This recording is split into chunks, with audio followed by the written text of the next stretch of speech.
So if you guys are watching this and you haven't watched the name of the episode is Claimed. And if you haven't watched episode 11 from season 4 of The Walking Dead, shut this off now because we're going to spoil it for you. Turn away. Just look away. Look the other way. We're going to ruin it. And we might eat some cheese, and you probably don't want to see that either, so shut it off. Okay. Hey everybody, I'm Jessica. And I'm Lisa. And we are... Two dead girls. Yes. And a can of cheese this week. Can of cheese. I wish I had some canned cheese. I wish I had some canned cheese. Oh, that's going to make me be sick. Please don't stop saying it. Okay, so the episode opened up this week, and it basically showed Tara and Glenn laying in the back of this truck that Abe Ford had them in. Right. And you see Abe Ford killing a bunch of walkers and enjoying himself. Yeah, no, he really was enjoying it, and as he was talking about going to Washington, me and Rob, my husband, are looking at each other, going, "Is he bullshitting?" Yeah. Like, because it really seemed like what he was saying was just completely ridiculous. Yep. Like this guy's just trying to convince them, trying to convince Glenn and Tara that he's important, or that they're important, that they're on a mission. Who isn't on a mission in a zombie apocalypse? Right. You know what I mean? Abe Ford is smiling, and he's killing all these walkers, and Tara tells him, "Oh, it's the first time I've seen you smile," and he says, "It's because I'm the luckiest guy in the world." Like. Yeah, I thought that was fantastic. I mean, we are lucky to be alive, and hearing the actor that plays him on Talking Dead talking about, like, just the matter-of-factness of it all. Right. When you're out somewhere where there's rattlesnakes, right. Someone like me is going to be like, holy shit, a rattlesnake. And the person don't worry, I'll take care of it. Yeah. I'll take care of it. I got this. That was a good analogy, yes. That was his analogy, and I didn't really think of it that way until I saw him say it, the actor say it, and it just made, it made complete sense. Yeah. So I kind of felt like saying, well, why aren't more people smiling? I don't know. It was just really weird to me. So then they show you that little snippet of Glenn and Tara in the beginning with Abe Ford, and they're in the truck and whatever, and that's all they show you up to that point. Right. Then they cut back over to Carl and Michonne, which I was super excited to see because I was wondering, like, what they've been doing or what's been happening. And they're making a joke and they're eating breakfast, and all of a sudden Judith comes up, and then there's just like silence. I know. And it's I felt sad. so bad for him. Yeah. I felt so bad for Carl. And Michonne and Carl look like they cleaned up a little bit. They're in this house. They have a restroom. They have, they could clean themselves up. Rick looks a damn mess, I have to say. My husband said, I hope by episode 12 they find that man a new shirt, because this is ridiculous. He's Dowell on one side, and then he's on the other side. Sweating bullets. His hair is dripping sweat. Clean it up a little bit. Just a little. You're in a house right now. You all are fixing yourself cereal and bottled water. Can't you run a brush through his hair? Oh, man. But I like how Rick tells Michonne, Carl needs you right now. Yeah. I thought that was a really nice moment. I thought it was fantastic that he wanted to go on the run. Yep. It's them. Yeah. She's like, look, you've just been unconscious for an entire day. Why don't you... And I like when they do things like that. They throw in some type of a spacer of time. Like, you can kind of follow in, because once you see them all cleaned up and you see them all happy, because I really get lost sometimes in the timeline. Yeah. Like, I remember thinking it was fantastic when they left off with Lori and she was just announcing she was pregnant, and then they came back into the season and she had that, had that big belly. It was an indication to really how much time has passed. Right. So I like how every once in a while they'll throw that in, that all of this stuff, even though it's been 2 weeks for us, it really just happened yesterday. Right, I know. You were unconscious yesterday. Ugh. So I like how they do that a lot.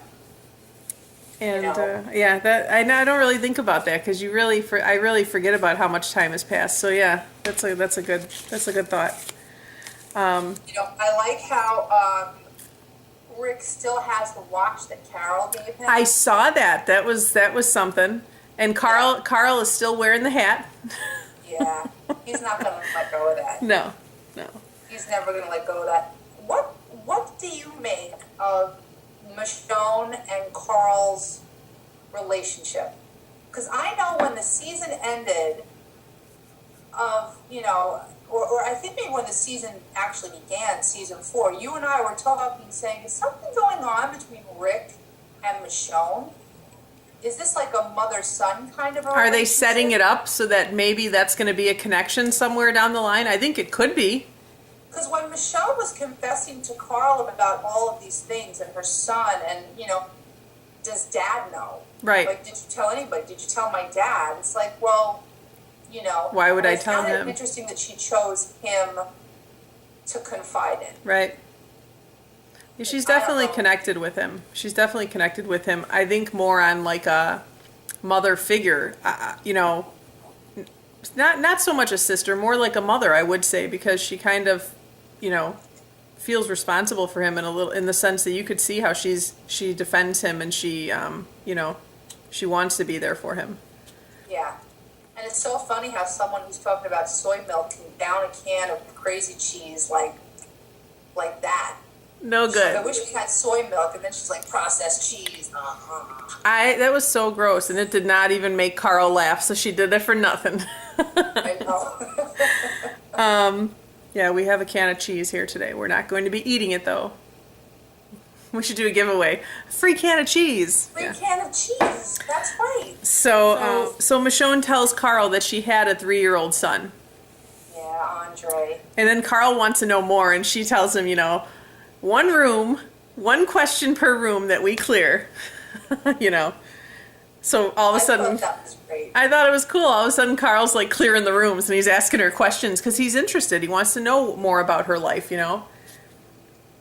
She was so mysterious, and what I find crazy is that she didn't even probably share any of this stuff with Andrea. Right.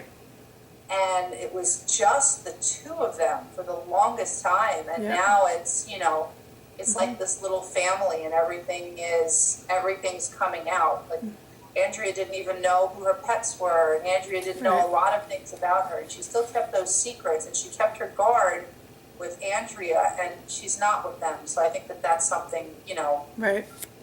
something special. So then Michonne and Carl are clearing out this house looking for stuff, and they cut back real quick to Rick, and it looks like he's dreaming at first, but then all of a sudden he's not dreaming, and you hear people in the house that they were in. Yep. Made me a little nervous. Made me a little nervous. I think that was crazy, because just they went to commercial just as it was happening, and I'm like, oh, is he dreaming? Yep. Is he dreaming? And then for the whole commercial break, I was like biting my fingernails, waiting for them to come back. Is this real, or is he, is he having like another Lori moment? Oh my God, there's a cat. Hello, cat. Hello, kitty. Is he having like another Lori moment and, just going bananas? Right. So they come back from the commercial, and he hears these people in the house, he goes under the bed. And I thought it was weird, the stuff that he took under the bed with him. First of all, he took the book with him, whatever book he was reading. And then he got back out to grab the bottle of water. Yeah, I think the bottle of water was smart, because if he can keep himself hidden for a certain amount of time, he's gonna need something, because really, to me, I feel like those people were there first.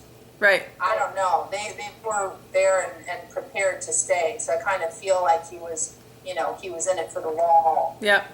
And he also took the watch. He took Carol's watch. He took Carol's watch. Yeah. So Rick is under the bed. And I was very nervous. I was like, oh God, oh God. I think that might have been my WTF moment of the week. I think that might be it. I don't know if it was that moment to me, or if it was actually, get your tail out of my face, cat, or if it was actually when, just before that commercial break, when he started hearing the voices. Okay. So then they go back to Michonne, and Carl asks her what her son's name was. Yeah. And she says Andre Anthony was his name. And Carl's like clearing rooms because he wants to ask more questions. But then Michonne is looking and she finds that pink room. I know. And it was very sad. I felt really, really bad, but I still, in a way, don't know why she wasn't honest with him, because he asked, there's a baby in there, isn't there? But there wasn't. You know what I mean? So why did she say a dog? Well, say a dog. Yeah. Exactly. There wasn't, there wasn't a baby. I thought, in a way, that it was kind of a beautiful scene. These family, this family is together, and they went together comfortably, and they stayed together. Right. And, it wasn't like some of the scenes from previous seasons where you walk into a room full of people, burned or whatever. This is something that, I don't know. I thought it was kind of a peaceful scene in the weirdest, twisted way. No, I agree with you. Yeah, I don't know why she didn't let Carl, know the truth. He didn't have to see it. She wanted to not let him see it. But right. My note for Michonne is I like how she bargains. I have to adopt that philosophy. It's like, you want information from me? You have to do X, Y, and Z. Right. No, I agree. Yeah, that was good. So they go back over to Rick then. These are just all the notes I jot down. So then they pan back over to what's happening with Rick. And Rick's hands are just shaking under the bed. And the sweat. The sweat and oh my God. It's like dripping off of his hair and these guys that are in the house just sound like the biggest jerks. It reminded me of the bar scene. Yes. With Hershey from the Rick. farm. Yes. And I knew as soon as I heard the way they were talking, Rick was going to have to make a decision similar to that episode, similar to that day. Yep. Especially when the guy comes in the room and he wants the bed that the other man's laying in now, and he rustles him and puts him in a sleeper hold or something. I don't think he was dead, was he? No, he wasn't dead because he was still breathing. I definitely think that he was in some kind of he was in a sleeper hold. Something. But he kind of choked him out. It was he just was still breathing. Terrible. He was trying with every ounce of anything he had left. Let go. There's someone under the bed. I know. I was like, oh no. Can I just say something? Okay. Whoever was in the house. Yeah. The picture that the girl painted. Yeah. That scary picture. That obviously was painted before the zombie apocalypse because it was all wrapped up and, ready to be shipped someplace. Yeah, that was very strange. I thought that was weird. And in the other house, I thought it was weird how the bathroom mirror was fogged up. The bathroom mirror in the house that Michonne and Carl were in, the bathroom mirror was fogged up in that Jack and Jill bathroom that they were in. Really? It was fogged up. If you go back, when they replay it, go back and watch it, that mirror is clearly fogged up. That's weird. It's very fogged up. And I don't know if it's something that maybe they did to not be able to catch camera crews or whatever, as far as filming techniques. Right. But the mirror was fogged up. That's something that I noticed. And I also really like that bookshelf. That tree Pinterest bookshelf. Someone's been looking at Pinterest. Even on The Walking Dead. Even on The Walking Dead. That's awesome. That's a bookshelf. I want that. It's like House Hunters. We get to see all the inside of all these because all the houses they're going in are beautiful homes. No, I want to live there. Mine is the zombies. So now they cut back over to Glenn and Tara. Right. And Glenn starts to wake up on the bus. And he freaks out because he wants the truck to stop. Because he asks Tara, did we pass the bus? And she says yes. But she was keeping track of exactly where she was going, like little Hansel and Gretel. She was writing down every turn, everything that she had. you know, that she could. So when he woke up and she said that they were 3 hours past the bus, I was like, oh, they're so far. He's so far from everybody. I got really upset because I was like, I know that everybody's far from each other as it is, but they were all in the same vicinity. And now he's just so far. that's what we were talking about last week. Like, oh, Carol and the girls and Tyrese and Daryl, Yep. they're all so close to each other. Who knows how far they are? And they're so far away from Terminus Right. also. Like, they're so far away. They're heading towards Washington, Right. you know. So Glenn tries to leave. And that was just, I loved that whole scene. I loved the whole scene. I loved how he, on The Talking Dead, they said something about you have to choose between saving the world or, you know, saving somebody you love. And he chose Maggie, and I think that was awesome. I mean, you know, what they also said, what kind of world is it to live in when you don't have, you know, someone Right. to love? Even if, you know, everything is gone, you wake up tomorrow and there's no zombie apocalypse. Like, what kind of world is it? Right. You don't have the person you survived through it with by your side. Exactly. You know. So I loved how he stood up to Abe Ford. I loved how I don't know, Abe Ford says his whole mumbo jumbo about how we need to get to DC because this guy is going to tell us what caused this all and how we're going to fix it or whatever. Right. Like, me and my husband were having such a hard time trying to figure out, is this guy being honest or not? Right. Like, are they really going to Washington, or is this, you know, just some kind of ploy to, I don't know, make themselves seem more important Right. than they actually are? Exactly. I didn't trust them until until after the shootout. Oh yeah. You know what I mean? Yep. So When, that was my WTF moment. oh, the shootout. Yeah. I was Okay. freaking out. I'm like, this guy's going to die and then he's never going to find out how to fix this. Yeah. Uh, He took it upon himself, you know, to take the gun and, you know, start trying to do his best. But I thought it was so funny because Chris Hardwick on The Talking Dead, you know, impersonated it the best way, because that's how I would be if I were shooting a firearm like that. You know what I mean? Yeah. I'd be like, oh my God, what am I doing? You know, I wouldn't even be able to hold it, and that's what he looked like. I'm like, yep, this guy's a scientist. Okay. Yep. They're not bullshitting. They're telling the truth. You know? And then afterwards, they're walking and they're following Glenn, and he goes, "We'll follow him until we find another vehicle. I'm smarter than you." I was like, yes. Yeah, Eugene. Eugene's his name, right? Eugene, yes. Abe, and Rosita. Yes. Okay.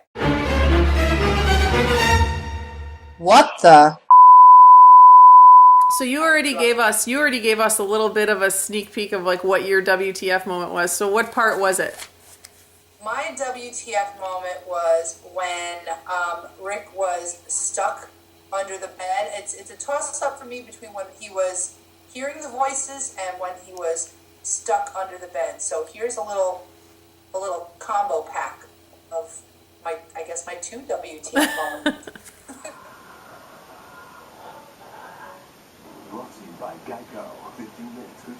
Is he dreaming, or is there somebody in the house? Oh. Ooh. Yeah.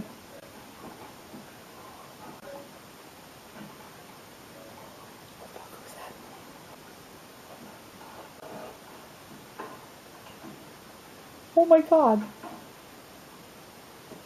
Oh, look at his hand shaking. So that was actually I was biting my nails during that moment. So that was kind of a WTF moment too. I mean, that was crazy. I didn't know if he was dreaming or if he really heard people, because they showed his eyes moving so rapidly. Right, exactly. I mean, he was just out of it, so sound asleep, and then all of a sudden the voices start coming in, and I'm going to my husband. I'm like, I don't know, is he dreaming? Is he dreaming? And Yeah. they throw in that commercial break. Ugh. So my WTF moment was when Glenn and Abe Ford start fighting, and they're all causing a ruckus at the other end, and Eugene's all by himself down at the other end, and these walkers just start, the children of the corn, they start coming out of the field, and I'm going, oh my god, this is not going to be good. This guy's going to die. But, so I'm going to insert that here. Uh-oh. Hey.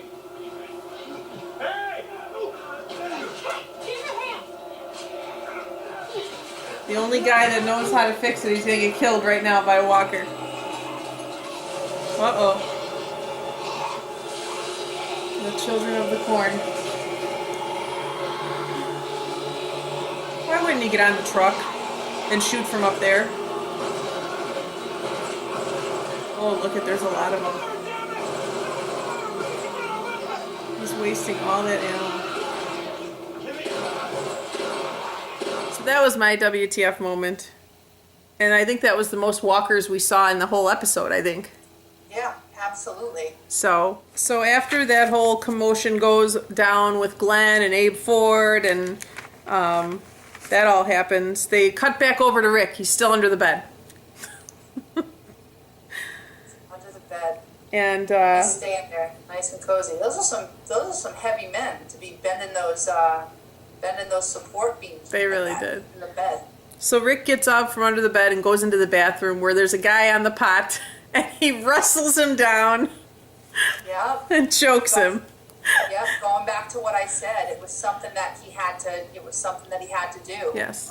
You know, is the questions that he asked when people come into the group? How many walkers have you killed? How many people have you killed? Right. I think that, you know, he had to protect himself. I find it a justifiable kill. Right. I guess. Oh, you could absolutely. say. And again, Absolutely. It brought me back to that time when they were in the bar and it was, you know, Glenn, Herschel, and Rick. Yep. So the decision had to be made. I agree. I was actually shocked that he did kill the guy, but I didn't realize how smart he was being when he opened the bathroom door before he went out the window. First I said to Bill, I said, why did he open the door? And Bill's like, I guess we'll find out. And then when you hear the screams, I'm like, what a smart Rick. You were so smart. Yep, absolutely. Setting off a little time bomb, just waiting. Exactly. Just waiting to explode. Perfect diversion. Yes. So I was very proud of Rick because that's like the biggest thing he's done in like 3 or 4 episodes. He's pretty comatose for since we've been back from the break. Exactly. By the time Rick does something smart. They don't show you what happens, but they hear screaming in the house, and obviously the guy turned into a walker. Right. Which at the same time he sees Michonne and Carl walking back. Oh, thank God. Yes, because those men were talking about doing like bad things to Michonne, and I wasn't having that. Yeah, I just got the instant like cootie creeps Yeah. when they started talking about. I'm like, this is going to be really, really bad. And she's going to come back with Carl of all people. What the heck's going to happen? And She would have killed them all. yeah, She would have but killed them all. she would have killed them all. But dude that was sleeping, sleeper hole that saw Rick, he's going to wake up, and is he going to? Do you think they're going to even get back to these people? Because apparently, like Chris Hardwick said, one of the guys, the guy that came out and was eating out of a can on the porch, is a famous actor. Mm-hmm.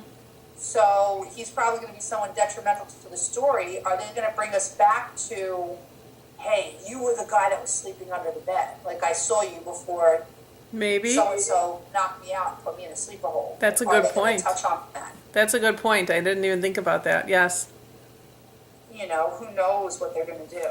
Yeah, who was that? Who was the famous actor that it was? I saw his face, but I couldn't think of his name. I've seen him in a million things, but Yeah. I can't place it. And what Chris Hardwick said was that he always kind of plays the bad guy. Yep. I don't know. We have to. I'll find out his name and I'll put it right here. I'll put it on the screen right here because I don't know. And when you see his face, you're like, oh, I've seen him in movies. I don't know his name. Put a link to his IMDb page so we all know what the hell's happening. So they cut back to Glenn and all that commotion, and it shows everybody starting to follow Glenn. Everyone just kind of gives up and says, this guy, he's on a mission. He's a good guy, obviously. We're just going to follow him. Yeah, now Glenn's like the leader of the pack. Like, how quickly things change, and Abe was willing. I don't think that Abe thinks that he gave up control, but he obviously gave up control because Rosita was the first person to be like, we have nothing better to do right now. And then Eugene said that. I kind of think I like the movies. Yeah, I think that they have potential. Yes, yes. I like how Abe Ford says to Tara, "You're a good person," or something like that, and she says, "You don't know anything about me." And I'm like, "You tell him, Tara. You tell him." That's right. So, I'm interested to see where they're going with with these three people. I mean, if they're actually really trying to find out the cure or what caused it, or if they're just, trying to seem like heroes and get what they want. Who knows? Yeah, I wonder if he's gonna divulge any information. He seems really, quiet. It's Eugene. That he could have spoken up instead of having Abe speak for him. Because I think coming from a logical scientist compared to, granted does have a mullet, but you're coming from, a guy in a wife beater with big guns. Yeah.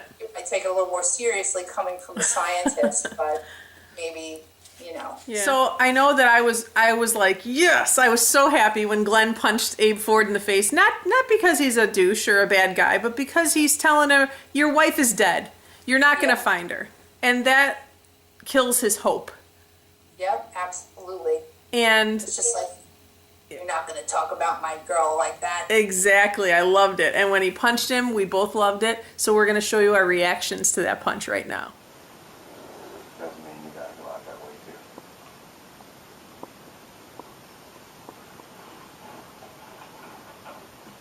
too. Oh. Doesn't mean you gotta go out that way too.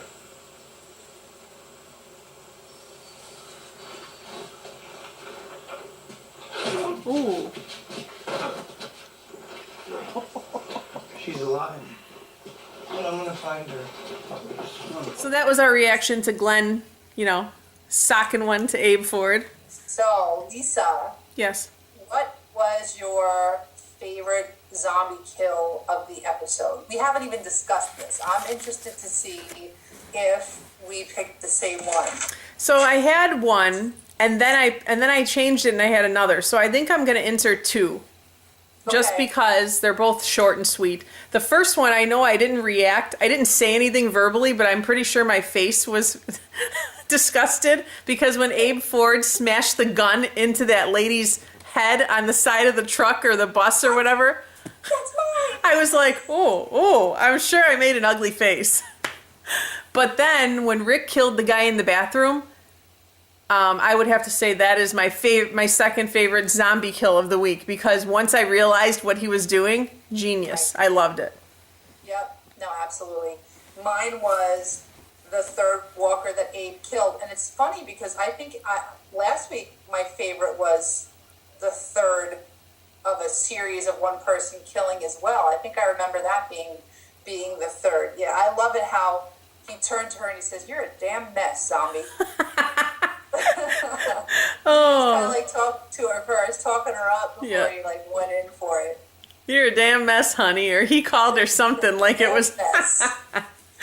All right, so we're gonna insert our favorite zombie kills right here so you guys could see them. Oh, honey, look at you. You're a damn mess. Borrow a sec? Oh. Ho, ho, ho, ho, ho. Ugh. Can I borrow a sec? Thanks. I'm not leaving you out.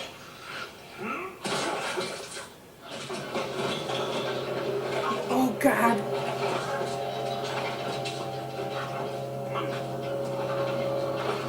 Oh, my God.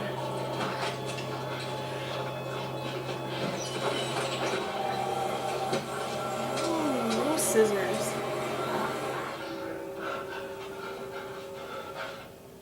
Brought to you by DirecTV. Don't just watch TV. Oh, my God.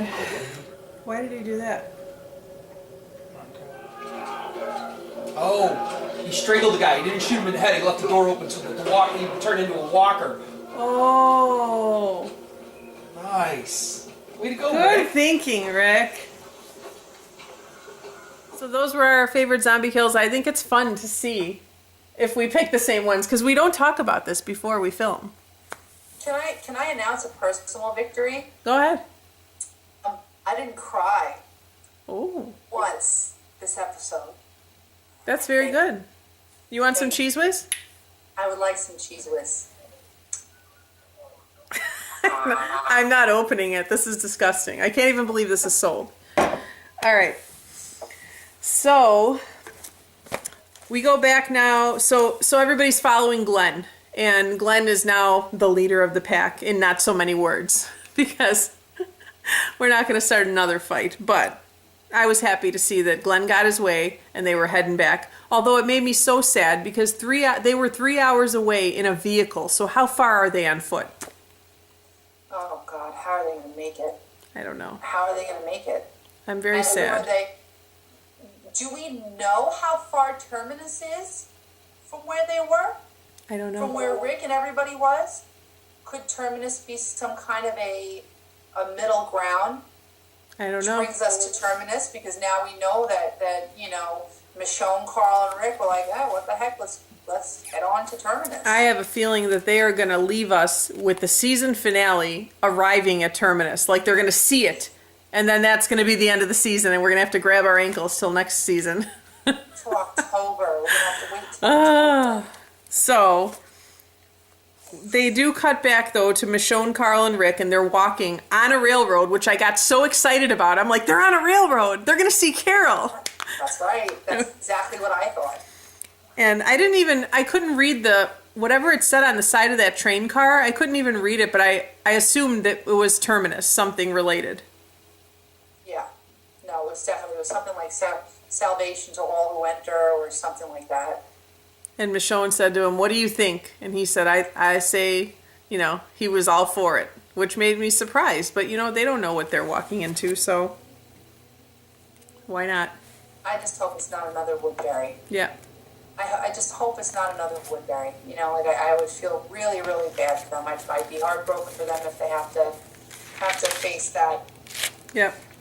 again. I would agree with you there. So, Jessica, who was your standout person in this episode? Who do you think stood out the most to you?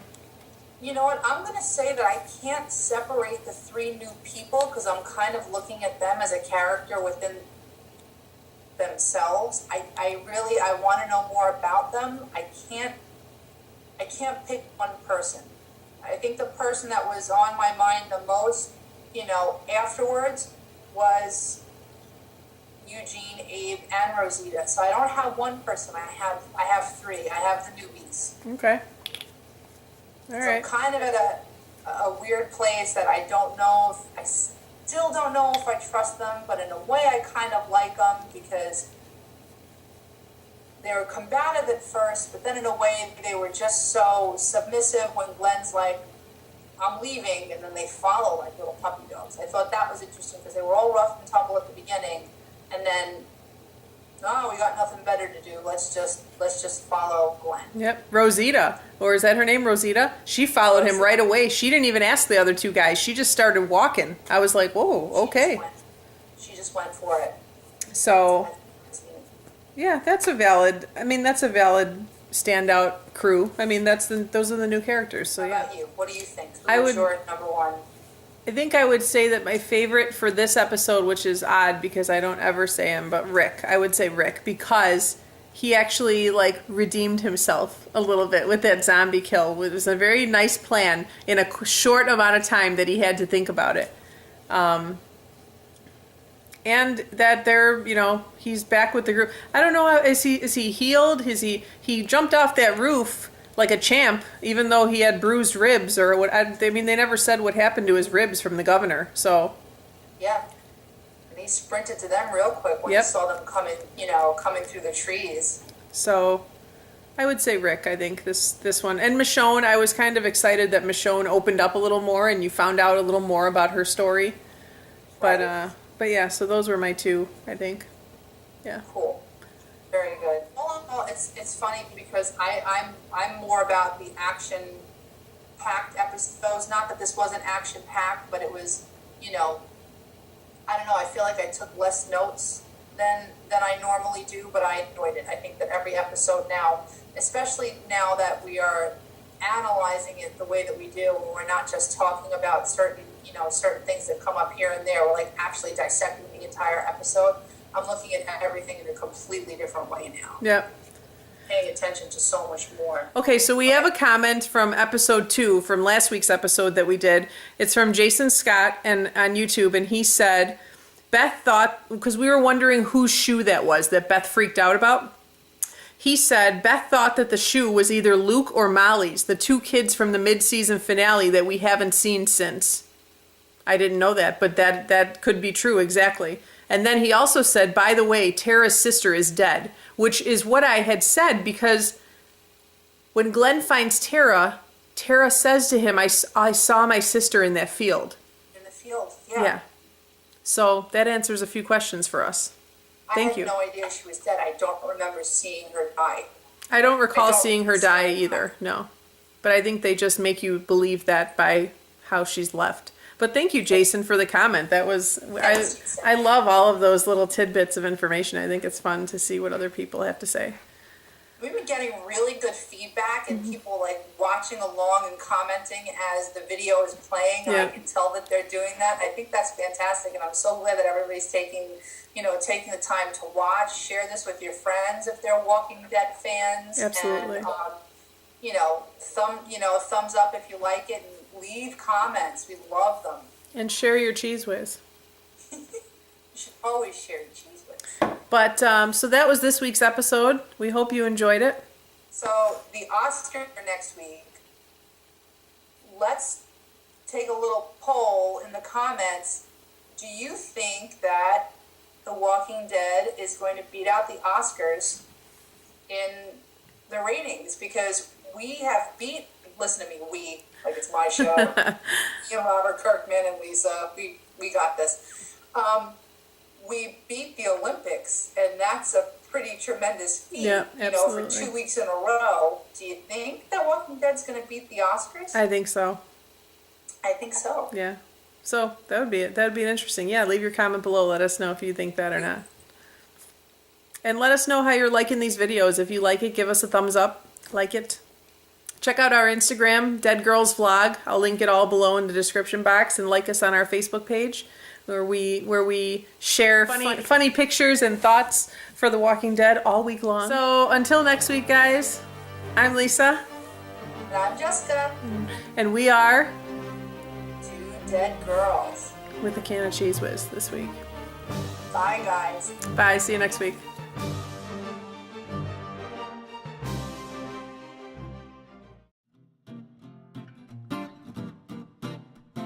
It's going to have nothing to do with Cheese Whiz. I can promise you that. Wait a second. I'm just having a vision of Daryl Dixon feeding the cheese whiz. Just give me a moment. I'm sorry. That's my husband in the background. He's getting up and leaving the room. Just give me a moment. A second.